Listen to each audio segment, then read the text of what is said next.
Habang nagluluto ako, yung lalaking walang pasok dahil ang trabaho nila ay na-stop na naman. Ayan. Nagpapaligo kay Alaska. Luz! Ligo-ligo naman siya ngayon.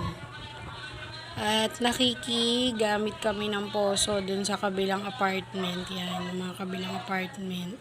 Dahil may ginagawang construction dito sa aming tabi. Ligo-ligo ang aso ko. So yan. May ginagawa kasi ngayon dito sa tabi. Yan. Yan. Magkakabit sila dyan ng apartment dun sa taas. Ayun o. May bubong na sa taas. Ayun o. Gagawa nila ng another apartment. Tapos nandun yung poso na ginagamit ko. Ayun o.